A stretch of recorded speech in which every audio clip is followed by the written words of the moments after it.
आप सुन रहे हैं जगत गुरु तत्वदर्शी संत रामपाल जी महाराज द्वारा लिखित पुस्तक ज्ञान गंगा का पेज नंबर 44। पतिव्रता पद से गिरने की सजा पाई।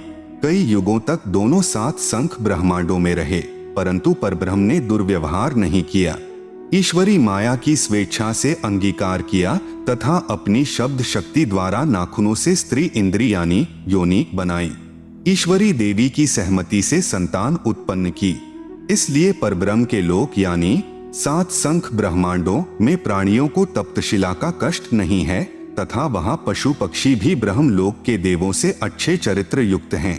आयु भी बहुत लंबी है, परंतु जन्म मृत्यु कर्माधार पर कर्मदंड तथा परिश्रम करके ही उदर पूर्ति होती है। स्वर्ग तथा नरक भी ऐसे ही बने हैं।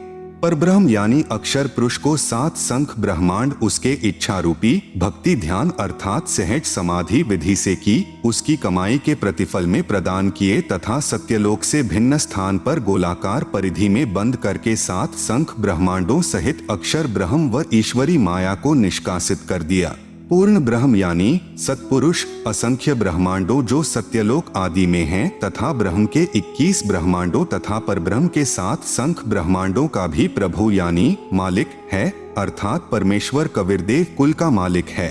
श्री ब्रह्मा जी, श्री विष्णु जी तथा श्री शिव जी आदि के चार चार भुजाएं तथा 16 कलाएं हैं तथा प्रकृति देवी यानी दुर्गा की 8 भुजाएं हैं तथा 64 कलाएं हैं। ब्रह्म यानी अक्षर पुरुष की 1000 भुजाएं हैं तथा 1000 कलाएं हैं तथा 21 ब्रह्मांडों का प्रभु है। परब्रह्म यानी अक्षर पुरुष की 10,000 भुजाएं हैं तथा 10,000 कला हैं तथा 7 संख ब्रह्मांडों का प्रभु है। पूर्ण ब्रह्म यानी परम अक्षर पुरुष अर्थात सत्पुरुष की असंख्य भुजाएं तथा असंख्य कलाएं हैं तथा ब्रह्म के 21 ब्रह्मांड व परब्रह्म के 7 संख ब्रह्मांडों सहित असंख्य ब्रह्मांडों का प्रभु है। प्रत्येक प्रभु अपनी सर्व भुजाओं को समेटकर केवल 2 भुजाएं भी रख सकते हैं तथा जब चाहे सर्व भुजाओं को भी प्रकट कर सकते हैं। पूर्ण परमात्मा परब्रह्म के प्रत्येक ब्रह्मांड में भी अलग स्थान बनाकर अन्य रूप में गुप्त रहता है। यूं समझो जैसे एक घूमने वाला कैमरा बाहर लगा देते हैं तथा अंदर टीवी यानी टेलीविजन रख देते हैं। टीवी पर बाहर का सर्व दृश्य नजर आता है तथा दूसरा टीवी बाहर रखकर अंदर का कैमरा स्थायी करके रख दिया जाए। उसमें केवल अंदर बैठे प्रबंधक का चित्र दिखाई देता है, जिससे सर्व कर्मचारी सावधान रहते हैं। इसी प्रकार पूर्ण परमात्मा अपने सतलोक में बैठकर सर्व को नियंत्रित किए हुए हैं तथा प्रत्येक ब्रह्मांड में भी सतगुरु कबीरदेव विद्यमान रहते हैं, जैसे सूर्य दूर होते हुए भी अपना प्रभाव अन्य लोकों में बनाए हुए है। आप सुन रहे हैं जगत गुरु तत्वदर्शी संत रामपाल जी महाराज द्वारा लिखित पुस्तक ज्ञान गंगा का पेज नंबर 45। पवित्र अथर्ववेद में सृष्टि रचना का प्रमाण। अथर्ववेद कांड नंबर 4 अनुवाक नंबर 1 मंत्र नंबर 1। ब्रह्म जज्ञानम प्रथमम पुरस्ताद विसीमतः सुरुचोवेन आवह स बुधन्या उपमा अस्य विष्ठाः सतश्च योनिम सतश्च विवः।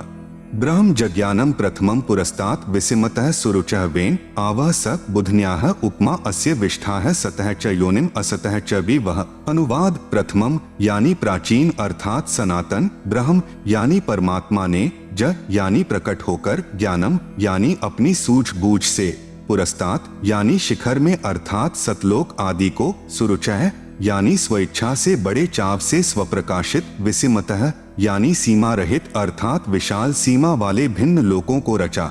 उस वेनः यानी जुलाहे ने ताने अर्थात कपड़े की तरह बुनकर, आवह यानी सुरक्षित किया, च यानी तथा, सह यानी वह पूर्ण ब्रह्म ही सर्व रचना करता है, अस्य यानी इसलिए उसी, बुधन्याः यानी मूल मालिक ने, योनिम यानी मूलस्थान सत्यलोक की रचना की है, अस्य यानी इसके, उपमा यानी सदृश अर्थात मिलते जुलते, सतह यानी अक्षर पुरुष अर्थात परब्रह्म के लोक कुछ स्थायी, च यानी तथा, असतः यानी अक्षर पुरुष के अस्थायी लोक आदि, विवह यानी आवास स्थान भिन्न, विष्ठाः यानी स्थापित किए।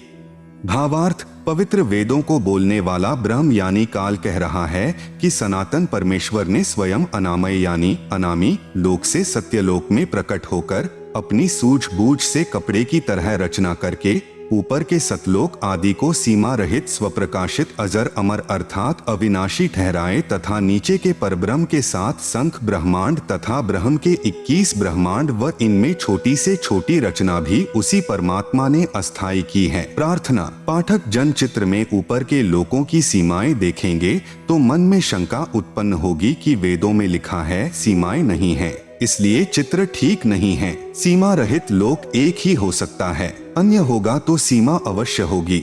इसलिए यहाँ स्पष्ट करता हूँ कि परमात्मा की लीला अद्भुत है। वह अनामी लोक के अतिरिक्त अन्य लोकों का विस्तार अधिक व कम करता रहता है, इसलिए इनका व्यास यानी परिधि सीमित नहीं है।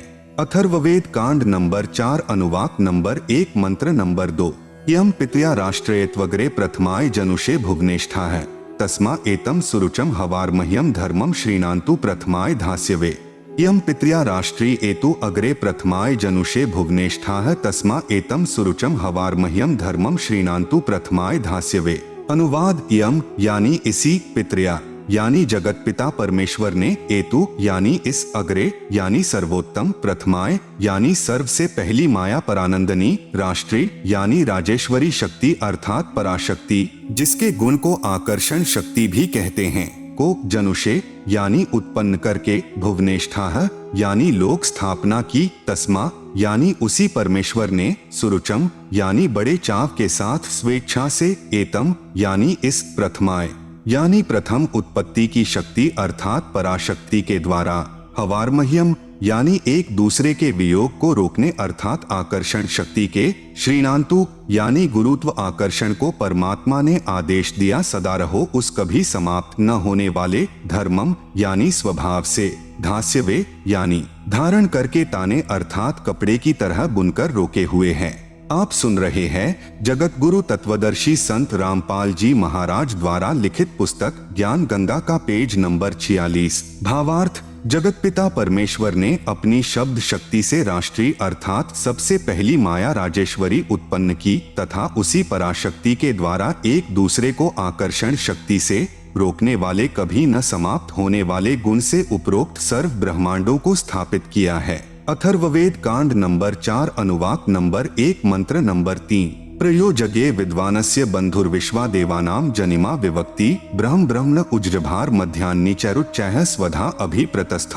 प्रयोजगे विद्वानस्य बंधुः विश्वा देवानाम जनिमा विवक्ति ब्रह्म ब्रह्मण उज्जभार मध्यात् निचैः उच्चैः स्वधा अभिप्रतस्थ। अनुवाद। प्र यानी सर्वप्रथम, देवानाम यानी देवताओं व ब्रह्मांडों की, जगे यानी उत्पत्ति के ज्ञान को, विद्वानस्य यानी जिज्ञासु भक्त का, यह यानी जो, बंधुः यानी वास्तविक साथी अर्थात पूर्ण परमात्मा ही अपने निज सेवक को, जनिमा यानी अपने द्वारा सृजन किए हुए को, विवक्ति यानी स्वयं ही ठीक ठीक विस्तार पूर्वक बताता है कि, ब्रह्मण यानी पूर्ण परमात्मा ने, मध्यात् यानी अपने मध्य से अर्थात शब्द शक्ति से, ब्रह्म है यानी ब्रह्मक्षर पुरुष अर्थात काल को, उज्जभार यानी उत्पन्न करके, विश्वा यानी सारे संसार को अर्थात सर्व लोकों को, उच्चैः यानी ऊपर सत्यलोक आदि, निचैः यानी नीचे परब्रह्म व ब्रह्म के यानी सर्व ब्रह्मांड, स्वधा यानी अपनी धारण करने वाली, अभियः यानी आकर्षण शक्ति से, प्रतस्थौ यानी दोनों को अच्छी प्रकार स्थित किया। भावार्थ। पूर्ण परमात्मा अपने द्वारा रची सृष्टि का ज्ञान तथा सर्व आत्माओं की उत्पत्ति का ज्ञान अपने निजी दास को स्वयं ही सही बताता है कि पूर्ण परमात्मा ने अपने मध्य अर्थात अपने शरीर से अपनी शब्द शक्ति के द्वारा ब्रह्म यानी शर पुरुष काल की उत्पत्ति की तथा सर्व ब्रह्मांडों को ऊपर सतलोक, अलखलोक, अगमलोक, अनामी लोक आदि तथा नीचे परब्रह्म के साथ संख ब्रह्मांड तथा ब्रह्म के 21 ब्रह्मांडों को अपनी धारण करने वाली आकर्षण शक्ति से ठहराया हुआ है। जैसे पूर्ण परमात्मा कबीर परमेश्वर यानी कबीरदेव ने अपने निजी सेवक अर्थात सखा श्री धर्मदास जी, आदरणीय गरीबदास जी आदि को अपने द्वारा रची सृष्टि का ज्ञान स्वयं ही बताया। उपरोक्त वेद मंत्र भी यही समर्थन कर रहा है। अथर्ववेद कांड नंबर 4 अनुवाक नंबर 1 मंत्र नंबर 4। स हि दिवः स पृथिव्या ऋतस्था मही क्षेमं रोदसी अकस्भायत महान मही अस्कभायत विजातः धाम सदम पार्थिवम च रजय। स हि दिवः स पृथिव्या ऋतस्था मही क्षेमं रोदसी अकस्भायत महान मही अस्कभायत विजातः धाम सदम पार्थिवम च रजय। अनुवाद: सह यानी उसी सर्वशक्तिमान परमात्मा ने, ही यानी निःसंदेह, दिवः यानी ऊपर के चारों दिव्य लोक जैसे सत्यलोक, अलख लोक, अगम लोक तथा अनामी अर्थात अकह लोक अर्थात दिव्य गुणों युक्त लोकों को ऋतस्था यानी सत्य स्थिर अर्थात अजर अमर रूप से स्थिर किए। स यानी उन्हीं के समान, पृथिव्या यानी नीचे के पृथ्वी वाले सर्व लोकों जैसे परब्रह्म के साथ संख तथा ब्रह्म काल के 21 ब्रह्मांड। आप सुन रहे हैं जगत गुरु तत्वदर्शी संत रामपाल जी महाराज द्वारा लिखित पुस्तक ज्ञान गंगा का पेज नंबर 47। मही यानी पृथ्वी तत्व से, क्षेमम यानी सुरक्षा के साथ, अस्कभायत यानी ठहराया, रोदसी यानी आकाश तत्व तथा पृथ्वी तत्व दोनों से ऊपर नीचे के ब्रह्मांडों को जैसे आकाश एक सूक्ष्म तत्व है। आकाश का गुण शब्द है। पूर्ण परमात्मा ने ऊपर के लोक शब्द रूप रचे जो तेजपुंज के बनाए हैं तथा नीचे के परब्रह्म यानी अक्षर पुरुष के सप्त संख ब्रह्मांड तथा ब्रह्मक्षर पुरुष के 21 ब्रह्मांडों को पृथ्वी तत्व से अस्थायी रचा। महान यानी पूर्ण परमात्मा ने, पार्थिवम यानी पृथ्वी वाले, वि यानी भिन्न भिन्न, धाम यानी लोक, च यानी और, सदम यानी आवास स्थान, मही यानी पृथ्वी तत्व से, रजह यानी प्रत्येक ब्रह्मांड में छोटे छोटे लोकों की जातः यानी रचना करके, अस्कभायत यानी स्थिर किया। भावार्थ: ऊपर के चारों लोक सत्यलोक, अलख लोक, अगम लोक, अनामी लोक, यह तो अजर अमर स्थायी अर्थात अविनाशी रचे हैं तथा नीचे के ब्रह्म तथा परब्रह्म के लोकों को अस्थायी रचना करके तथा अन्य छोटे छोटे लोक भी उसी परमेश्वर ने रचकर स्थिर किए। अथर्ववेद कांड नंबर 4 अनुवाक नंबर 1 मंत्र 5। स बुधन्यादाष्ट्र जनुषो अभ्यग्रम बृहस्पतिर्देवता तस्य सम्राट आर्यत शुक्रम ज्योतिषो जनिष्ठात् द्युमन्तो विवसन्तु विप्राः।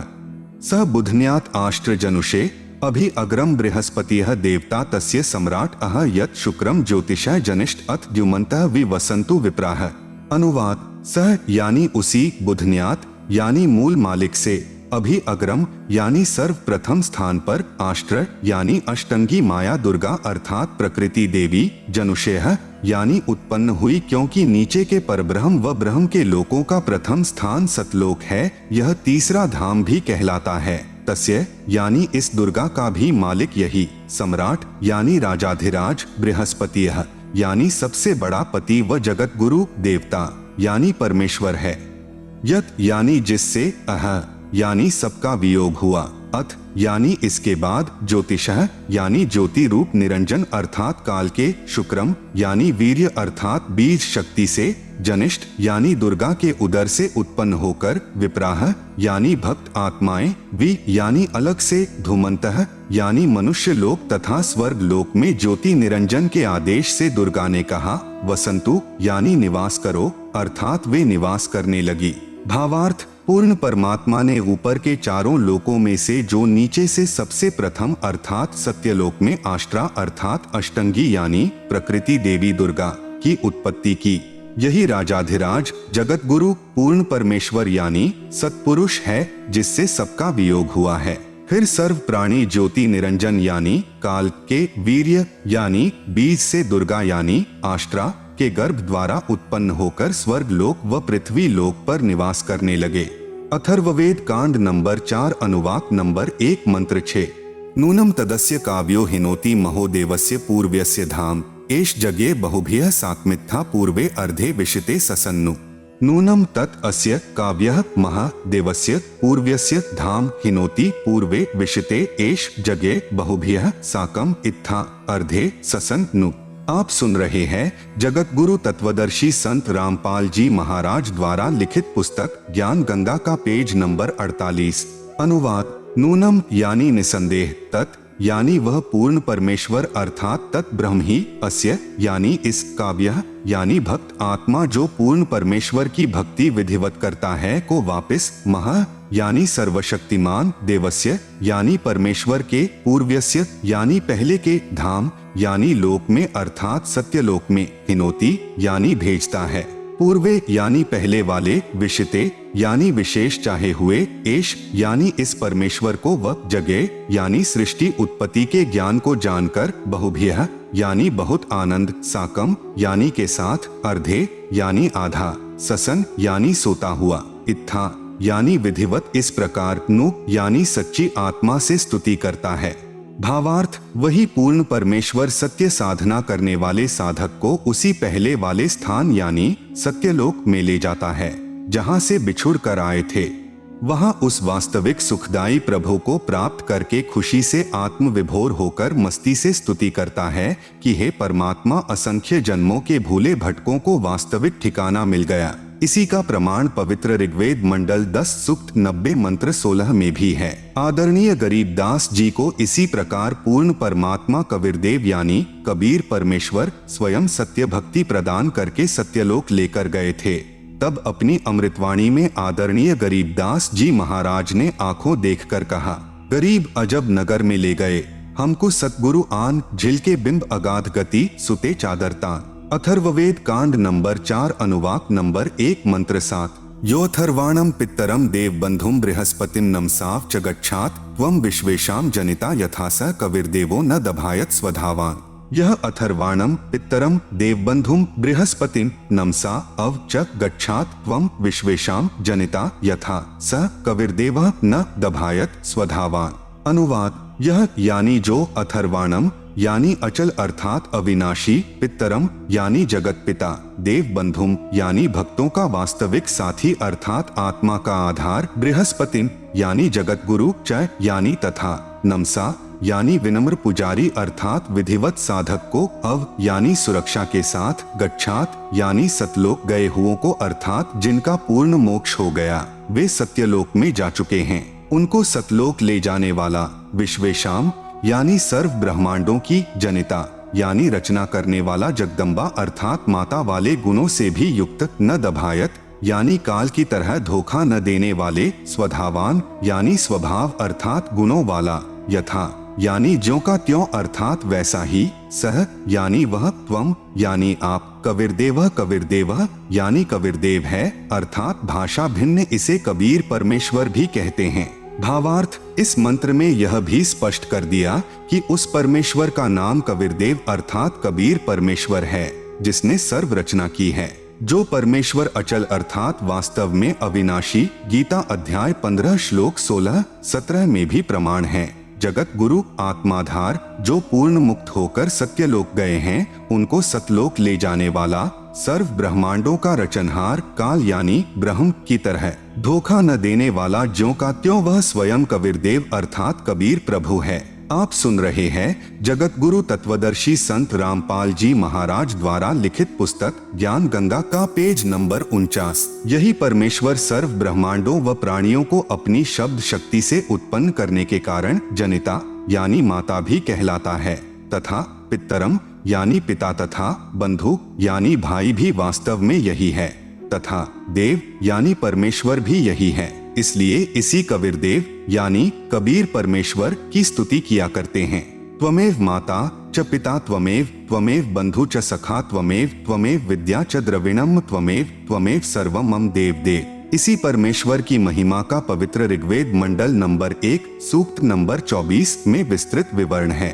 पवित्र ऋग्वेद में सृष्टि रचना का प्रमाण। ऋग्वेद मंडल 10 सूक्त 90 मंत्र 1। सहस्र शीर्षा पुरुषः सहस्राक्ष सहस्रपात स भूमिन विश्वतोम वरित्वात्यतिष्ठत् दशांगुलम। सहस्र शीर्षा पुरुषः सहस्राक्षः सहस्रपात स भूमिन विश्वतः वृत्वा अत्यातिष्ठत् दशंगुलम। अनुवाद, पुरुषः यानी विराट रूप काल भगवान अर्थात क्षर पुरुष, सहस्र शीर्षा यानी 1000 सिरों वाला, सहस्राक्षः यानी 1000 आँखों वाला, सहस्रपात यानी 1000 पैरों वाला है, स यानी वह काल, भूमिन यानी पृथ्वी वाले 21 ब्रह्मांडों को विश्वतः यानी सब ओर से, दशंगुलम यानी 10 अंगुलियों से अर्थात पूर्ण रूप से काबू किए हुए, वृत्वा यानी गोलाकार घेरे में घेर कर, अत्यातिष्ठत यानी इससे बढ़कर अर्थात अपने काल लोक में सबसे न्यारा भी 21वें ब्रह्मांड में ठहरा है अर्थात रहता है। भावार्थ, इस मंत्र में विराट यानी काल ब्रह्म का वर्णन है। गीता अध्याय 10-11 में भी इसी काल ब्रह्म का ऐसा ही वर्णन है। अध्याय 11 मंत्र नंबर 46 में अर्जुन ने कहा है कि हे सहस्राबाहु अर्थात 1000 भुजा वाले, आप अपने चतुर्भुज रूप में दर्शन दीजिए, जिसके हजारों हाथ पैर, हजारों आंखें कान आदि हैं। वह विराट रूप काल यानी क्षर प्रभु अपने अधीन सर्व प्राणियों को पूर्ण काबू करके अर्थात 20 ब्रह्मांडों को गोलाकार परिधि में रोककर स्वयं इनसे ऊपर यानी अलग 21वें ब्रह्मांड में बैठा है। ऋग्वेद मंडल 10 सूक्त 90 मंत्र 2। पुरुष एवेदम सर्वम यद्भूतम यच्च भाव्यम उतामृतत्वस्येषानो यदन्नेनातिरोहति। पुरुष एव इदम सर्वम यत् भूतम यत् च भाव्यम उत अमृतत्वस्य ईशानः यत् अन्नेन अतिरोहति। अनुवाद एव यानी इसी प्रकार कुछ सही तौर पर पुरुष यानी भगवान है, वह अक्षर पुरुष अर्थात परब्रह्म है। च यानी और इदम यानी यह, यत यानी जो, भूतम यानी उत्पन्न हुआ है, यत यानी जो, भाव्यम यानी भविष्य में होगा, सर्वम यानी सब, यत यानी प्रयत्न से अर्थात मेहनत द्वारा, अन्नेन यानी अन्न से। जगत गुरु तत्वदर्शी संत रामपाल जी महाराज द्वारा लिखित पुस्तक ज्ञान गंगा का पेज नंबर 50 पर ऊपर जड़ नीचे शाखा वाला उल्टा लटका हुआ संसार रूपी वृक्ष का चित्र दिया गया है, जिसे आप पुस्तक में देख सकते हैं। आप सुन रहे हैं जगत गुरु तत्वदर्शी संत रामपाल जी महाराज द्वारा लिखित पुस्तक ज्ञान गंगा का पेज नंबर 51। अतिरोहति यानी विकसित होता है। यह अक्षर पुरुष भी उत यानी संदेह युक्त, अमृतत्वस्य यानी मोक्ष का, ईशानः यानी स्वामी है, अर्थात भगवान तो अक्षर पुरुष भी कुछ सही है, परंतु पूर्ण मोक्षदायक नहीं है। भावार्थ, इस मंत्र में परब्रह्म यानी अक्षर पुरुष का विवरण है, जो कुछ भगवान वाले लक्षणों से युक्त है, परंतु इसकी भक्ति से भी पूर्ण मोक्ष नहीं है, इसलिए इसे संदेह युक्त मुक्तिदाता कहा है।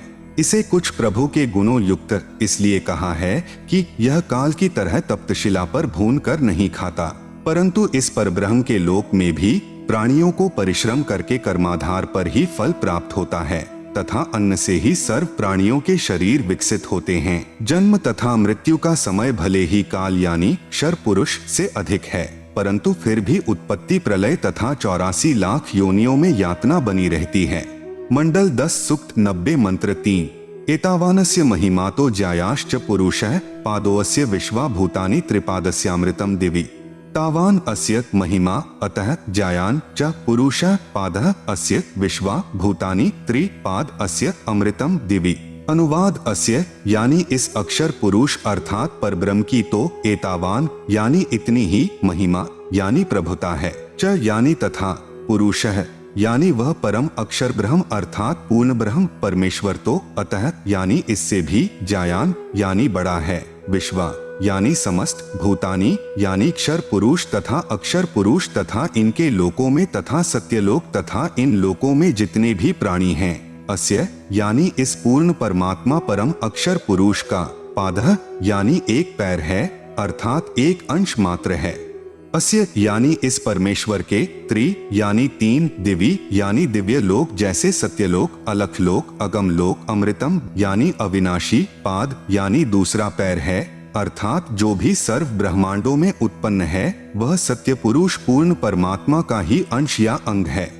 भावार्थ, इस ऊपर के मंत्र 2 में वर्णित अक्षर पुरुष यानी परब्रह्म की तो इतनी ही महिमा है तथा वह पूर्ण पुरुष कबीरदेव तो इससे भी बड़ा है, अर्थात सर्वशक्तिमान है तथा सर्व ब्रह्मांड उसी के अंश मात्र पर ठहरे हैं। इस मंत्र में 3 लोकों का वर्णन इसलिए है क्योंकि चौथा अनामी यानी अनामय लोक अन्य रचना से पहले का है। यही 3 प्रभुओं यानी क्षर पुरुष, अक्षर पुरुष तथा इन दोनों से अन्य परम अक्षर पुरुष का विवरण श्रीमद् भगवत गीता अध्याय 15 श्लोक संख्या 16-17 में है। इसी का प्रमाण आदरणीय गरीबदास साहेब जी कहते हैं कि गरीब जाके अर्ध रूम पर सकल पसारा, ऐसा पूर्ण ब्रह्म हमारा, गरीब अनंत कोटि ब्रह्मांड का, एक रति नहीं भार, सतगुरु पुरुष कबीर हैं कुल के सृजनहार। इसी का प्रमाण आदरणीय दादू साहेब जी कह रहे हैं कि जिन मोह को निज नाम दिया सोई सतगुरु हमार, दादू दूसरा कोई नहीं, कबीर सृजनहार। इसी का प्रमाण आदरणीय नानक साहेब जी देते हैं कि यक अर्ज गुफ्तम पेश तो दर कून करतार, हक्का कबीर करीम तू बेअब परवरदिगार। आप सुन रहे हैं जगत गुरु तत्वदर्शी संत रामपाल जी महाराज द्वारा लिखित पुस्तक ज्ञान गंगा का पेज नंबर 52, श्री गुरु ग्रंथ साहिब, पृष्ठ नंबर 721, महिला 1, राग तिलंग। कून करतार का अर्थ होता है सर्व का रचनहार, अर्थात शब्द शक्ति से रचना करने वाला शब्द स्वरूपी प्रभु। हक्का कबीर का अर्थ है सत कबीर, करीम का अर्थ दयालु, परवरदिगार का अर्थ परमात्मा है। मंडल 10 सुक्त 90 मंत्र 4। त्रिपादूर्ध्व उदैत पुरुषः पादोऽस्यः भवत् पुनः ततो विश्वं व्यक्रामत् साश्नांशने अभि। त्रिपाद ऊर्ध्वः उदैत पुरुषः पादः अस्य यः अभवत् पुनः ततः विश्वं व्यक्रामत् सः अश्नांशने अभि।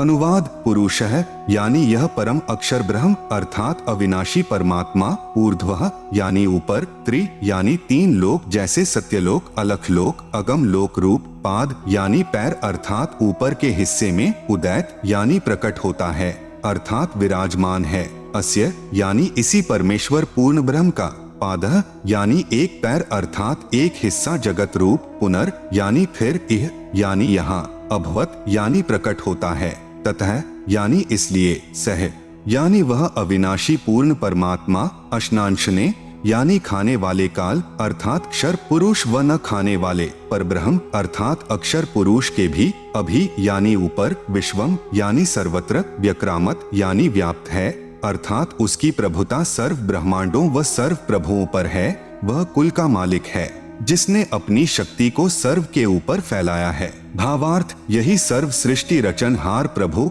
अपनी रचना के ऊपर के हिस्से में तीनों स्थानों यानी सतलोक, अलख लोक, अगमलोक में 3 रूप में स्वयं प्रकट होता है अर्थात स्वयं ही विराजमान है। यहाँ अनामी लोक का वर्णन इसलिए नहीं किया क्योंकि अनामी लोक में कोई रचना नहीं है, तथा अकह यानी अनामय लोक शेष रचना से पूर्व का है। फिर कहा है कि उसी परमात्मा के सत्यलोक से बिछुड़कर नीचे के ब्रह्म व परब्रह्म के लोक उत्पन्न होते हैं और वह पूर्ण परमात्मा खाने वाले ब्रह्म अर्थात काल से, क्योंकि ब्रह्म काल विराट श्रापवश 1 लाख मानव शरीरधारी प्राणियों को खाता है, तथा न खाने वाले परब्रह्म अर्थात अक्षर पुरुष से यानी परब्रह्म प्राणियों को खाता नहीं, परंतु जन्म मृत्यु कर्मदंड ज्यों का त्यों बना रहता है, भी ऊपर सर्वत्र व्याप्त है अर्थात इस पूर्ण परमात्मा की प्रभुता सर्व के ऊपर है। कबीर परमेश्वर ही कुल का मालिक है जिसने अपनी शक्ति को सर्व के ऊपर फैलाया है, जैसे सूर्य अपने प्रकाश को सर्व के ऊपर फैलाकर प्रभावित करता है, ऐसे पूर्ण परमात्मा ने अपनी शक्ति रूपी रेंज यानी क्षमता को सर्व ब्रह्मांडों को नियंत्रित रखने के लिए छोड़ा हुआ है। जैसे मोबाइल फोन का टावर एक देशीय होते हुए अपनी शक्ति अर्थात मोबाइल फोन की रेंज यानी क्षमता चहुं ओर फैलाए रहता है, इसी प्रकार पूर्ण प्रभु ने अपनी निराकार शक्ति सर्व व्यापक की है, जिससे पूर्ण परमात्मा सर्व ब्रह्मांडों को एक स्थान पर बैठकर नियंत्रित रखता है। आप सुन रहे हैं जगत गुरु तत्वदर्शी संत रामपाल जी महाराज द्वारा लिखित पुस्तक ज्ञान गंगा का पेज नंबर 53। इसी का प्रमाण आदरणीय गरीबदास जी महाराज दे रहे हैं। अमृतवाणी राग कल्याण। 3 चरण चिंतामणि साहेब शेष बदन पर छाए, माता पिता कुल न बंधु न किन्हे जननी जाए। मंडल 10 सुक्त 90 मंत्र 5। तस्माद् विराजायत विराजो अधि पुरुषः सजातो अत्यरिच्यत पश्चात भूमिमथो पुरः। तस्मात् विराट अजायत विराजः अधि पुरुषः स जातः अत्यरिच्यत पश्चात भूमिम अथः पुरः। अनुवाद तस्मात् यानी उसके पश्चात उस परमेश्वर सत्य पुरुष की शब्द शक्ति से, विराट यानी विराट अर्थात ब्रह्म जिसे क्षर पुरुष व काल भी कहते हैं, अजायत यानी उत्पन्न हुआ है, पश्चात यानी इसके बाद, विराजः यानी विराट पुरुष अर्थात काल भगवान से, अधि यानी बड़े, पुरुषः यानी परमेश्वर ने, भूमिम यानी पृथ्वी वाले लोक, काल ब्रह्म तथा परब्रह्म के लोक को, अत्यरिच्यत यानी अच्छी तरह रचा, अथः यानी फिर, पुरः यानी अन्य छोटे छोटे लोक, स यानी उस पूर्ण परमेश्वर ने ही, जातः यानी उत्पन्न किया अर्थात स्थापित किया। भावार्थ उपरोक्त मंत्र 4 में वर्णित तीनों लोकों अगमलोक, अलख लोक तथा सतलोक की रचना के पश्चात पूर्ण परमात्मा ने ज्योति निरंजन ब्रह्म की उत्पत्ति की अर्थात उसी सर्वशक्तिमान परमात्मा पूर्ण ब्रह्म कबीरदेव यानी कबीर प्रभु से ही विराट अर्थात ब्रह्म यानी काल की उत्पत्ति हुई। यही प्रमाण गीता अध्याय 3 मंत्र 15 में है कि अक्षर पुरुष अर्थात अविनाशी प्रभु से ब्रह्म उत्पन्न हुआ। यही प्रमाण अथर्व वेद कांड 4 अनुवाक 1 सूक्त 3 में है कि पूर्ण ब्रह्म से ब्रह्म की उत्पत्ति हुई। उसी पूर्ण ब्रह्म ने भूमिम यानी भूमि आदि छोटे बड़े सर्व लोकों की रचना की। वह पूर्ण ब्रह्म इस विराट भगवान अर्थात ब्रह्म से भी बड़ा है, अर्थात इसका भी मालिक है। मंडल 10 सूक्त 90 मंत्र 15।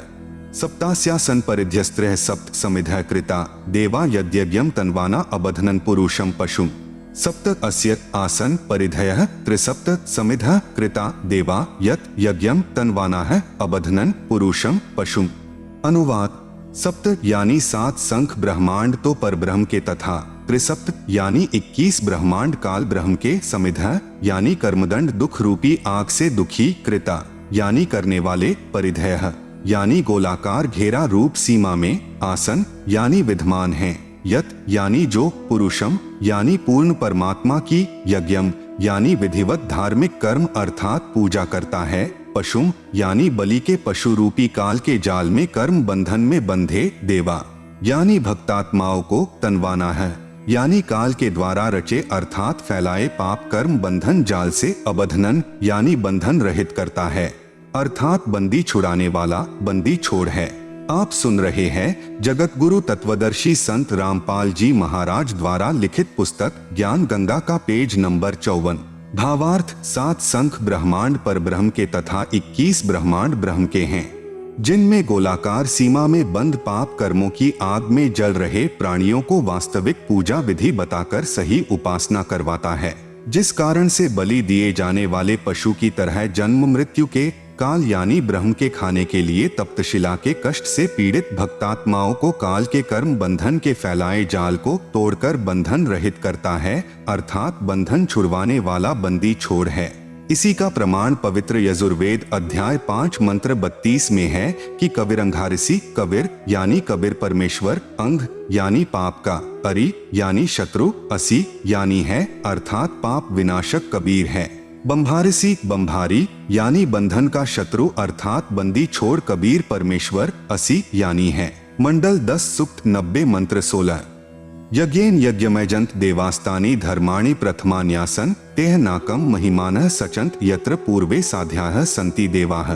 यज्ञेन अयज्ञम अयजंत देवाः तानि धर्माणि प्रथमानि आसन ते ह नाकम महिमान सचंत यत्र पूर्वे साध्याः सन्ति देवाः। अनुवाद: जो देवाः यानी निर्विकार देव स्वरूप भक्तात्माएं, अयज्ञम यानी अधूरी गलत धार्मिक पूजा के स्थान पर, यज्ञेन यानी सत्य भक्ति धार्मिक कर्म के आधार पर, अयजंत यानी पूजा करते हैं, तानी यानी वे, धर्माणी यानी धार्मिक शक्ति संपन्न, प्रथमानी यानी मुख्य अर्थात उत्तम, आसन यानी हैं, तेह यानी वे ही वास्तव में, महिमानः यानी महान भक्ति शक्ति युक्त होकर, साध्याः यानी सफल भक्त जन, नाकम यानी पूर्ण सुखदायक परमेश्वर को, सचंत यानी भक्ति निमित्त कारण अर्थात सतभक्ति की कमाई से प्राप्त होते हैं, वे वहां चले जाते हैं, यत्र यानी जहां पर, पूर्वे यानी पहले वाली सृष्टि के, देवाः यानी पाप रहित देव स्वरूप भक्त आत्माएं, संति यानी रहती हैं। भावार्थ: जो निर्विकार यानी जिन्होंने मांस, शराब, तंबाकू सेवन करना त्याग दिया है तथा अन्य बुराइयों से रहित है, वे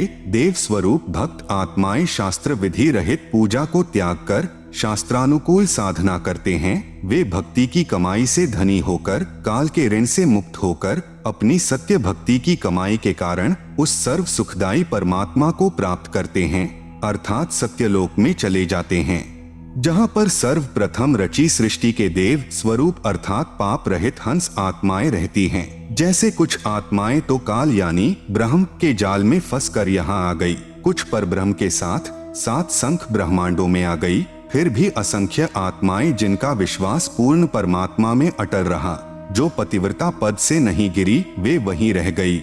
इसलिए यहाँ वही वर्णन पवित्र वेदों ने भी सत्य बताया है।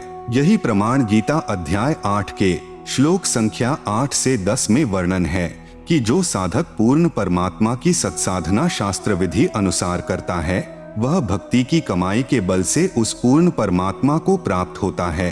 अर्थात उसके पास चला जाता है।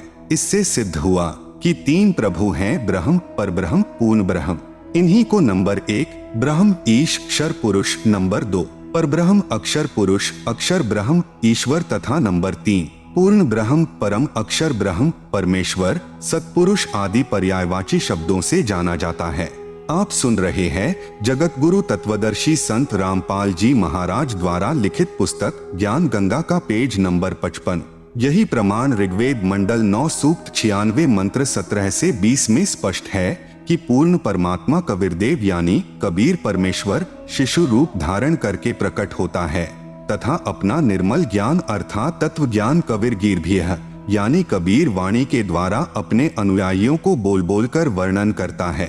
वह कबीरदेव यानी कबीर परमेश्वर ब्रह्म यानी क्षर पुरुष के धाम तथा परब्रह्म यानी अक्षर पुरुष के धाम से भिन्न जो पूर्ण ब्रह्म यानी परम अक्षर पुरुष का तीसरा रिद्धाम यानी सतलोक है, उसमें आकार में विराजमान है तथा सतलोक से चौथा अनामी लोक है, उसमें भी यही कबीरदेव यानी कबीर परमेश्वर अनामी पुरुष रूप में मनुष्य सदृश आकार में विराजमान है। पवित्र श्रीमद् देवी महापुराण में सृष्टि रचना का प्रमाण ब्रह्मा विष्णु तथा शिव के माता पिता दुर्गा और ब्रह्म के योग से ब्रह्मा विष्णु और शिव का जन्म। पवित्र श्रीमद् देवी महापुराण तीसरा स्कंद अध्याय 1 से 3 गीता प्रेस गोरखपुर से प्रकाशित। अनुवादकर्ता श्री हनुमान प्रसाद पोद्दार तथा चिमन लाल गोस्वामी जी।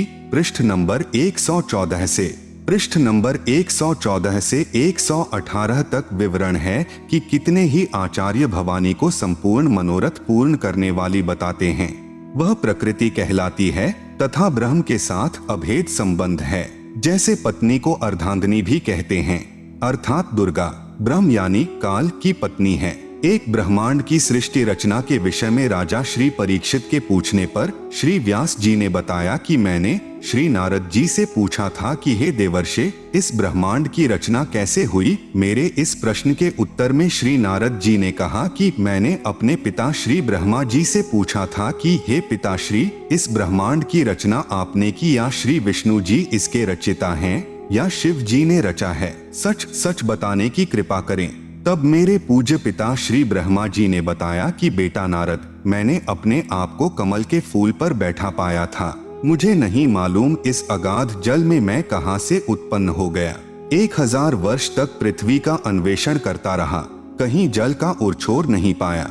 फिर आकाशवाणी हुई कि तप करो। 1000 वर्ष तक तप किया, फिर से सृष्टि करने की आकाशवाणी हुई। इतने में मधु और कैटभ नाम के 2 राक्षस आए।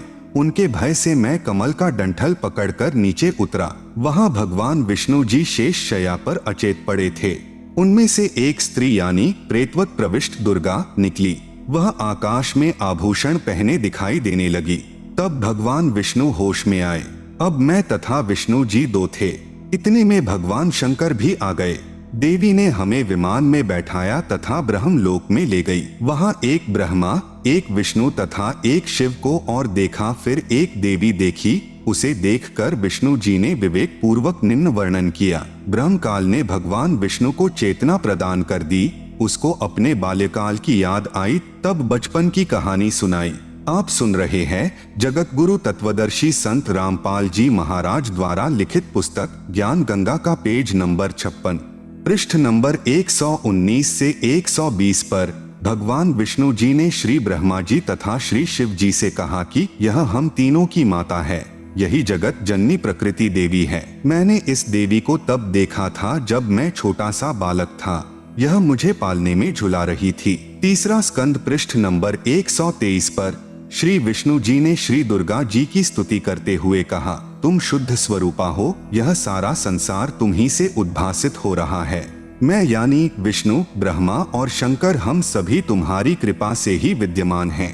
हमारा आविर्भाव यानी जन्म और तिरोभाव यानी मृत्यु हुआ करता है, अर्थात हम तीनों देव नाशवान हैं, केवल तुम ही नित्य यानी अविनाशी हो, जगत जननी हो, प्रकृति देवी हो। भगवान शंकर बोले, देवी यदि महाभाग विष्णु तुम ही से प्रकट यानी उत्पन्न हुए हैं तो उनके बाद उत्पन्न होने वाले ब्रह्मा भी तुम्हारे ही बालक हुए। फिर मैं तमोगुणी लीला करने वाला शंकर क्या तुम्हारी संतान नहीं हुआ, अर्थात मुझे भी उत्पन्न करने वाली तुम ही हो। विचार करें, उपरोक्त विवरण से सिद्ध हुआ कि श्री ब्रह्मा जी, श्री विष्णु जी, श्री शिव जी नाशवान हैं, मृत्युंजय यानी अजर अमर व सर्वेश्वर नहीं हैं, तथा दुर्गा यानी प्रकृति के पुत्र हैं, तथा ब्रह्म यानी काल सदाशिव इनका पिता है। तीसरा स्कंद पृष्ठ नंबर 125 पर ब्रह्मा जी के पूछने पर कि हे माता, वेदों में जो ब्रह्म कहा है वह आप ही हैं या कोई अन्य प्रभु है? इसके उत्तर में यहाँ तो दुर्गा कह रही है कि मैं तथा ब्रह्म एक ही हैं। फिर इसी स्कंद अध्याय 6 के पृष्ठ नंबर 129 पर कहा है कि अब मेरा कार्य सिद्ध करने के लिए विमान पर बैठकर तुम लोग शीघ्र पधारो यानी जाओ। कोई कठिन कार्य उपस्थित होने पर जब तुम मुझे याद करोगे तब मैं सामने आ जाऊंगी। देवताओं मेरा यानी दुर्गा का तथा ब्रह्म का ध्यान तुम्हें सदा करते रहना चाहिए। हम दोनों का स्मरण करते रहोगे तो तुम्हारे कार्य सिद्ध होने में तनिक भी संदेह नहीं है। उपरोक्त व्याख्या से स्वसिद्ध है कि दुर्गा यानी प्रकृति तथा ब्रह्म यानी काल ही तीनों देवताओं के माता पिता हैं, तथा ब्रह्मा, विष्णु व शिव जी नाशवान हैं व पूर्ण शक्ति युक्त नहीं हैं। तीनों देवताओं श्री ब्रह्मा जी, श्री विष्णु जी, श्री शिव जी की शादी दुर्गा यानी प्रकृति देवी ने की। पृष्ठ नंबर 128, 129 पर तीसरे स्कंद में गीता अध्याय नंबर 7 का श्लोक नंबर 12, ये च एव सात्विकाः भावाः राजसाः तामसाः च ये मतः एव इति तान विद्धि न तु अहम तेषु ते मयि। अनुवाद, च यानी और एव यानी भी, ये यानी जो, सात्विकाः यानी सत्वगुण विष्णु जी से स्थिति, भावाः यानी भाव हैं, और ये यानी जो, राजसाः यानी रजोगुण ब्रह्मा जी से उत्पत्ति, च यानी तथा, तामसाः यानी तमोगुण शिव से सहार हैं, तान यानी उन सबको तू, मतः एव यानी मेरे द्वारा सुनियोजित नियमानुसार ही होने वाले हैं, इति यानी ऐसा, विद्धि यानी जान, तु यानी परंतु वास्तव में, तेषु यानी उनमें, अहम यानी मैं और ते यानी वे, मई यानी मुझ में, न यानी नहीं है। आप सुन रहे हैं जगत गुरु तत्वदर्शी संत रामपाल जी महाराज द्वारा लिखित पुस्तक ज्ञान गंगा का पेज नंबर 57। पवित्र शिव महापुराण में सृष्टि रचना का प्रमाण। काल ब्रह्म व दुर्गा से विष्णु, ब्रह्मा व शिव की उत्पत्ति।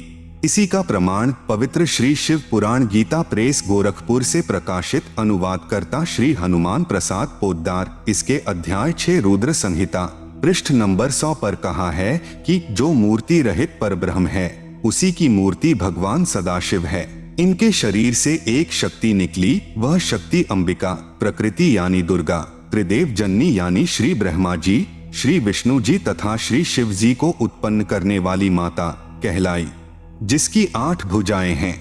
वे जो सदाशिव हैं उन्हें शिव, शंभु और महेश्वर भी कहते हैं।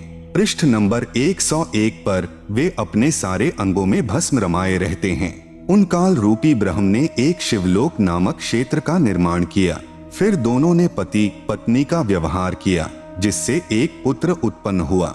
उसका नाम विष्णु रखा। शिव पुराण पृष्ठ नंबर 102। फिर रुद्र संहिता अध्याय नंबर 7 पृष्ठ नंबर 103 पर ब्रह्मा जी ने कहा कि मेरी उत्पत्ति भी भगवान सदाशिव यानी ब्रह्म, काल तथा प्रकृति यानी दुर्गा के संयोग से अर्थात पति पत्नी के व्यवहार से ही हुई। फिर मुझे बेहोश कर दिया। फिर रुद्र संहिता अध्याय नंबर 9 पृष्ठ नंबर 110 पर कहा है कि इस प्रकार ब्रह्मा, विष्णु तथा रुद्र इन तीनों देवताओं में गुण हैं, परंतु शिव यानी काल ब्रह्म गुणातीत माने गए हैं। यहाँ पर 4 सिद्ध हुए अर्थात सदाशिव यानी काल ब्रह्म व प्रकृति यानी दुर्गा से ही ब्रह्मा, विष्णु तथा शिव उत्पन्न हुए हैं। तीनों भगवानों श्री ब्रह्मा जी, श्री विष्णु जी तथा श्री शिव जी की माता जी श्री दुर्गा जी तथा पिता जी श्री ज्योति निरंजन यानी ब्रह्म है। यही तीनों प्रभु रजगुण ब्रह्मा जी, सतगुण विष्णु जी, तमगुण शिव जी हैं। पवित्र श्रीमद् भगवत गीता जी में सृष्टि रचना का प्रमाण। इसी का प्रमाण पवित्र गीता जी अध्याय 14 श्लोक 3 से 5 तक है। ब्रह्म यानी काल कह रहा है कि प्रकृति यानी दुर्गा तो मेरी पत्नी है, मैं ब्रह्म यानी काल इसका पति हूँ। हम दोनों के संयोग से सर्व प्राणियों सहित तीनों गुणों यानी रजगुण ब्रह्मा जी, सतगुण विष्णु जी, तमगुण शिव जी की उत्पत्ति हुई है। मैं यानी ब्रह्म सर्व प्राणियों का पिता हूँ तथा प्रकृति यानी दुर्गा इनकी माता है। मैं इसके उदर में बीज स्थापना करता हूँ जिससे सर्व प्राणियों की उत्पत्ति होती है। प्रकृति यानी दुर्गा से उत्पन्न तीनों गुण यानी रजगुण ब्रह्मा, सतगुण विष्णु तथा तमगुण शिव जीव को कर्म आधार से शरीर में बांधते हैं। यही प्रमाण अध्याय 15 श्लोक 1 से 4 तथा 16-17 में भी है। गीता अध्याय नंबर 15 का श्लोक नंबर 1, ऊर्ध्वमूलम अधःशाखम अश्वत्थम प्राहुः अव्ययम छंदांसी यस्य पर्णानि यह तम वेद सह वेदवित्। अनुवाद ऊर्ध्वमूलम यानी ऊपर को पूर्ण परमात्मा आदि पुरुष परमेश्वर रूपी जड़ वाला, अधःशाखम यानी नीचे को तीनों गुण अर्थात रजगुण ब्रह्मा, सतगुण विष्णु व तमगुण शिव रूपी शाखा वाला, अव्ययम यानी अविनाशी, अश्वत्थम यानी विस्तारित पीपल का वृक्ष है, यस्य यानी जिसके, छंदांसी यानी जैसे वेद में छंद है ऐसे संसार रूपी वृक्ष के भी विभाग छोटे छोटे हिस्से टहनियां व पर्णानी यानी पत्ते, प्राहुः यानी कहे हैं, तम यानी उस संसार रूप वृक्ष को, यह यानी जो, वेद यानी इसे विस्तार से जानता है, सह यानी वह, वेदवित यानी पूर्ण ज्ञानी अर्थात तत्वदर्शी है। आप सुन रहे हैं जगत गुरु तत्वदर्शी संत रामपाल जी महाराज द्वारा लिखित पुस्तक ज्ञान गंगा का पेज नंबर 58। गीता अध्याय नंबर 15 का श्लोक नंबर 2, अधः च ऊर्ध्वं प्रसृताः तस्य शाखाः गुण प्रवृद्धाः विश्व प्रवालाः अधः च मूलानि अनुसंततानि कर्मानुबंधीनि मनुष्यलोके। अनुवाद तस्य यानी उस वृक्ष की, अधः यानी नीचे, च यानी और ऊर्ध्वम यानी ऊपर, गुण प्रवृद्धाः यानी तीनों गुणों ब्रह्मा, रजगुण विष्णु सतगुण शिव तमगुण रूपी, प्रसृता यानी फैली हुई, विश्व प्रवाला है यानी विकार काम क्रोध मोह लोभ अहंकार रूपी कोपल, शाखा है यानी डाली ब्रह्मा विष्णु शिव, कर्मानुबंधीनी यानी जीव को कर्मों में बांधने की, मूलानी यानी जड़े अर्थात मुख्य कारण हैं, च यानी तथा, मनुष्यलोके यानी मनुष्यलोक अर्थात पृथ्वी लोक में, अधः यानी नीचे नरक 84 लाख जूनियों में, ऊर्ध्वम यानी ऊपर स्वर्ग लोक आदि में, अनुसंततानी यानी व्यवस्थित किए हुए हैं। गीता अध्याय नंबर 15 का श्लोक नंबर 3, न रूपम अस्य इह तथा उपलभ्यते न अंतः न च आदिह न च संप्रतिष्ठा अश्वत्थम एनम सुविरूढ़ मूलम असंशस्त्रेण दृढ़ेन छित्वा। अनुवाद अस्य यानी इस रचना का, न यानी नहीं, आदिह यानी शुरुआत, च यानी तथा, न यानी नहीं, अंतः यानी अंत है, न यानी नहीं, तथा यानी वैसा, रूपम यानी स्वरूप, उपलभ्यते यानी पाया जाता है, च यानी तथा, ये यानी यहाँ विचार काल में अर्थात मेरे द्वारा दिया जा रहा गीता ज्ञान में पूर्ण जानकारी मुझे भी न यानी नहीं है, संप्रतिष्ठा यानी क्योंकि सर्व ब्रह्मांडों की रचना की अच्छी तरह स्थिति का मुझे भी ज्ञान नहीं है, एनम यानी इस, सुविरूढ़ मूलम यानी अच्छी तरह स्थायी स्थिति वाला, अश्वत्थम यानी मजबूत स्वरूप वाले संसार रूपी वृक्ष के ज्ञान को, असंशस्त्रेण यानी पूर्ण ज्ञान रूपी, दृढ़ेन यानी दृढ़ सूक्ष्म वेद अर्थात तत्व ज्ञान के द्वारा जानकर, छित्वा यानी काटकर अर्थात निरंजन की भक्ति को क्षणिक अर्थात क्षण भंगुर जानकर ब्रह्मा विष्णु शिव ब्रह्म तथा परब्रह्म से भी आगे पूर्ण ब्रह्म की तलाश करनी चाहिए। गीता अध्याय नंबर 15 का श्लोक नंबर 4, ततः पदम तत् परिमार्गितव्यम यस्मिन् गताः न निवर्तन्ति भूयः तम एक च आद्यम पुरुषम प्रपद्ये यतः प्रवृत्तियः प्रसृता पुराणी। अनुवाद जब तत्वदर्शी संत मिल जाए, ततः यानी इसके पश्चात, तत् यानी उस परमात्मा के, पदम यानी पद स्थान अर्थात सतलोक को, परिमार्गितव्यम यानी भली भांति खोजना चाहिए, यस्मिन यानी जिसमें, गताः यानी गए हुए साधक, भूयः यानी फिर, न निवर्तन्ति यानी लौटकर संसार में नहीं आते, च यानी और, यतः यानी जिस परमात्मा परम अक्षर ब्रह्म से, पुराणी यानी आदि, प्रवृत्तिः यानी रचना सृष्टि, प्रसृता यानी उत्पन्न हुई है, तम यानी अज्ञात, आधम यानी आदि यम अर्थात मैं काल निरंजन, पुरुषम यानी पूर्ण परमात्मा की, एव यानी ही, प्रपद्ये यानी मैं शरण में हूँ तथा उसी की पूजा करता हूँ। आप सुन रहे हैं जगत गुरु तत्वदर्शी संत रामपाल जी महाराज द्वारा लिखित पुस्तक ज्ञान गंगा का पेज नंबर 59। गीता अध्याय नंबर 15 का श्लोक नंबर 16। द्वौ इमौ पुरुषौ लोके क्षरः च अक्षरः एव च क्षरः सर्वाणि भूतानि कूटस्थः अक्षरः उच्यते। अनुवाद, लोके यानी इस संसार में, द्वौ यानी दो प्रकार के, क्षरः यानी नाशवान, च यानी और, अक्षरः यानी अविनाशी, पुरुषौ यानी भगवान हैं, एव यानी इसी प्रकार, इमौ यानी इन दोनों प्रभुओं के लोकों में, सर्वाणी यानी संपूर्ण, भूतानि यानी प्राणियों के शरीर तो, क्षरः यानी नाशवान, च यानी और, कूटस्थः यानी जीवात्मा, अक्षरः यानी अविनाशी, उच्यते यानी कहा जाता है। गीता अध्याय नंबर 15 का श्लोक नंबर 17। उत्तमः पुरुषः तु अन्यः परमात्मा इति उदाहृतः यह लोकत्रयम् आविश्य बिभर्ति अव्ययः ईश्वरः। अनुवाद, उत्तमः यानी उत्तम, पुरुषः यानी प्रभु, तु यानी तो, अन्य यानी उपरोक्त दोनों प्रभु, क्षर पुरुष तथा अक्षर पुरुष से भी अन्य ही है। इति यानी यह वास्तव में, परमात्मा यानी परमात्मा, उदाहृतः यानी कहा गया है, यह यानी जो, लोकत्रयम यानी तीनों लोकों में, आविश्य यानी प्रवेश करके, बिभर्ति यानी सबका धारण पोषण करता है, एवं अव्यय यानी अविनाशी, ईश्वर यानी ईश्वर, प्रभुओं में श्रेष्ठ अर्थात समर्थ प्रभु है। भावार्थ, गीता ज्ञान दाता प्रभु ने केवल इतना ही बताया है कि यह संसार उल्टे लटके वृक्ष तुल्य जानो। ऊपर जड़े यानी मूल तो पूर्ण परमात्मा है, नीचे टहनियां आदि अन्य हिस्से जानो। इस संसार रूपी वृक्ष के प्रत्येक भाग का भिन्न भिन्न विवरण जो संत जानता है वह तत्वदर्शी संत है, जिसके विषय में गीता अध्याय 4 श्लोक नंबर 34 में कहा है। गीता अध्याय 15 श्लोक नंबर 2-3 में केवल इतना ही बताया है कि 3 गुण रूपी शाखा हैं। यहाँ विचार काल में अर्थात गीता में आपको मैं यानी गीता ज्ञान दाता पूर्ण जानकारी नहीं दे सकता, क्योंकि मुझे इस संसार की रचना के आदि व अंत का ज्ञान नहीं है। उसके लिए गीता अध्याय 4 श्लोक नंबर 34 में कहा है कि किसी तत्वदर्शी संत से उस पूर्ण परमात्मा का ज्ञान जानो। इस गीता अध्याय 15 श्लोक 1 में उस तत्वदर्शी संत की पहचान बताई है कि वह संसार रूपी वृक्ष के प्रत्येक भाग का ज्ञान कराएगा, उसी से पूछो।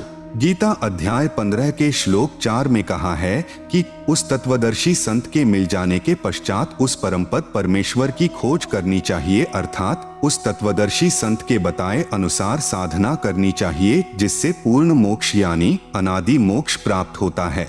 गीता अध्याय 15 श्लोक 16-17 में स्पष्ट किया है कि 3 प्रभु हैं, एक क्षर पुरुष यानी ब्रह्म, दूसरा अक्षर पुरुष यानी परब्रह्म, तीसरा परम अक्षर पुरुष यानी पूर्ण ब्रह्म। क्षर पुरुष तथा अक्षर पुरुष वास्तव में अविनाशी नहीं है, वह अविनाशी परमात्मा तो इन दोनों से अन्य ही है।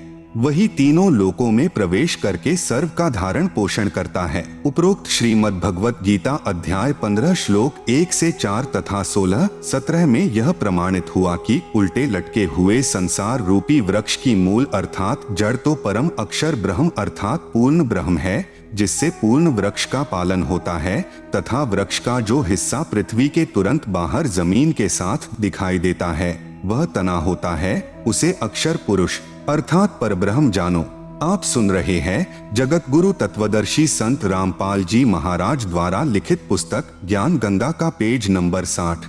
उस तने से ऊपर चलकर अन्य मोटी डार निकलती है, उनमें से एक डार को ब्रह्म अर्थात क्षर पुरुष जानो तथा उसी डार से अन्य 3 शाखाएं निकलती हैं, उन्हें ब्रह्मा, विष्णु तथा शिव जानो तथा शाखाओं से आगे पत्ते रूप में सांसारिक प्राणी जानो। उपरोक्त गीता अध्याय 15 श्लोक 16-17 में स्पष्ट है कि क्षर पुरुष यानी ब्रह्म तथा अक्षर पुरुष यानी परब्रह्म तथा इन दोनों के लोकों में जितने प्राणी हैं उनके स्थूल शरीर तो नाशवान हैं तथा जीवात्मा अविनाशी है, अर्थात उपरोक्त दोनों प्रभु व इनके अंतर्गत सर्व प्राणी नाशवान हैं। भले ही अक्षर पुरुष यानी परब्रह्म को अविनाशी कहा है, परंतु वास्तव में अविनाशी परमात्मा तो इन दोनों से अन्य है।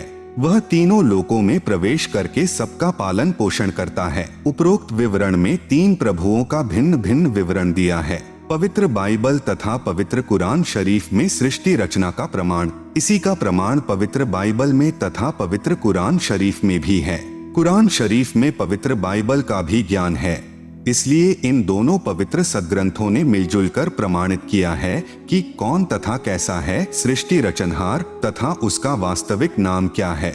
पवित्र बाइबल उत्पत्ति ग्रंथ पृष्ठ नंबर 2 पर चैप्टर 1 वर्सेस 20, चैप्टर 2 वर्सेस 5 पर 6वां दिन प्राणी और मनुष्य अन्य प्राणियों की रचना करके 26। फिर परमेश्वर ने कहा, हम मनुष्य को अपने स्वरूप के अनुसार अपनी समानता में बनाएं, जो सर्व प्राणियों को काबू रखेगा। 27। तब परमेश्वर ने मनुष्य को अपने स्वरूप के अनुसार उत्पन्न किया, अपने ही स्वरूप के अनुसार परमेश्वर ने उसको उत्पन्न किया, नर और नारी करके मनुष्यों की सृष्टि की। 29। प्रभु ने मनुष्यों के खाने के लिए जितने बीज वाले छोटे पेड़ तथा जितने पेड़ों में बीज वाले फल होते हैं वे भोजन के लिए प्रदान किए हैं, मांस खाना नहीं कहा है। 7वां दिन विश्राम का दिन। परमेश्वर ने 6 दिन में सर्व सृष्टि की उत्पत्ति की तथा 7वें दिन विश्राम किया। पवित्र बाइबल ने सिद्ध कर दिया कि परमात्मा मानव सदृश शरीर में है, जिसने 6 दिन में सर्व सृष्टि की रचना की तथा फिर विश्राम किया। पवित्र कुरान शरीफ सूरत फुरकानी 25 आयत नंबर 52, 58, 59, आयत 52 फला तुतियल काफिरन व जहिदहुम बिही जिहादन कबीरा यानी कबीरन। इसका भावार्थ है कि हजरत मोहम्मद जी का खुदा यानी प्रभु कह रहा है कि हे पैगंबर, आप काफिरों यानी जो एक प्रभु की भक्ति त्याग कर अन्य देवी देवताओं तथा मूर्ति आदि की पूजा करते हैं का कहा मत मानना, क्योंकि वे लोग कबीर को पूर्ण परमात्मा नहीं मानते। आप मेरे द्वारा दिए इस कुरान के ज्ञान के आधार पर अटल रहना कि कबीर ही पूर्ण प्रभु है तथा कबीर अल्लाह के लिए संघर्ष करना यानी लड़ना नहीं, अर्थात अडिग रहना। आप सुन रहे हैं जगत गुरु तत्वदर्शी संत रामपाल जी महाराज द्वारा लिखित पुस्तक ज्ञान गंगा का पेज नंबर 61 आयत 58 व तवक्कल अलल हरूल्लजीला यमूतु व सब्बे बिहमदिही व कफा बिही बिजुनुबी इबादिही खबीरा यानी कबीरा।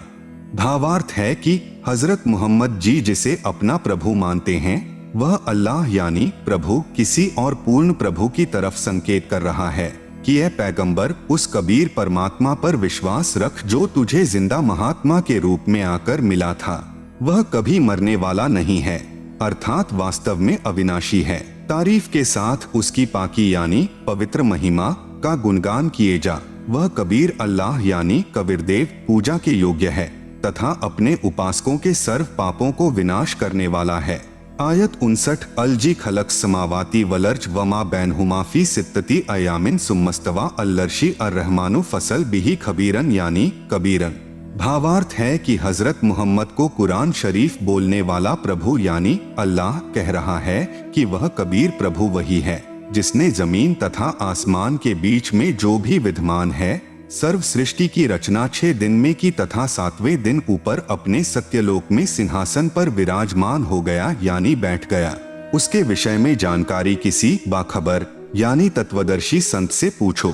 उस पूर्ण परमात्मा की प्राप्ति कैसे होगी तथा वास्तविक ज्ञान तो किसी तत्वदर्शी संत यानी बाखबर से पूछो, मैं नहीं जानता। उपरोक्त दोनों पवित्र धर्मों यानी ईसाई तथा मुसलमान के पवित्र शास्त्रों ने भी मिलजुल कर प्रमाणित कर दिया कि सर्व सृष्टि रचनहार, सर्व पाप विनाशक, सर्व शक्तिमान अविनाशी परमात्मा मानव सदृश शरीर में आकार में है तथा सत्यलोक में रहता है। उसका नाम कबीर है, उसी को अल्लाहु अकबिरू भी कहते हैं। आदरणीय धर्मदास जी ने पूज्य कबीर प्रभु से पूछा कि हे सर्वशक्तिमान, आज तक यह तत्व ज्ञान किसी ने नहीं बताया, वेदों के मर्मज्ञ ज्ञानियों ने भी नहीं बताया। इससे सिद्ध है कि चारों पवित्र वेद तथा चारों पवित्र कतेब यानी कुरान शरीफ आदि झूठे हैं। पूर्ण परमात्मा ने कहा, कबीर वेद कतेब झूठे नहीं भाई, झूठे हैं जो समझे नहीं। भावार्थ है कि चारों पवित्र वेद ऋग्वेद, अथर्ववेद, यजुर्वेद, सामवेद तथा पवित्र चारों कतेब कुरान शरीफ, जबूर, तौरात, इंजिल गलत नहीं हैं, परंतु जो इनको नहीं समझ पाए वे नादान हैं। पूज्य कबीर परमेश्वर यानी कबीर देव जी की अमृतवाणी में सृष्टि रचना विशेष निम्न अमृतवाणी सन 1403 से, जब पूज्य कबीर देव कबीर परमेश्वर लीलामय शरीर में 5 वर्ष के हुए, सन 1518 जब कबीरदेव यानी कबीर परमेश्वर मगहर स्थान से सशरीर सतलोक गए के बीच में लगभग 600 वर्ष पूर्व परम पूज्य कबीर परमेश्वर यानी कबीरदेव जी द्वारा अपने निजी सेवक यानी दास भक्त आदरणीय धर्मदास साहेब जी को सुनाई थी।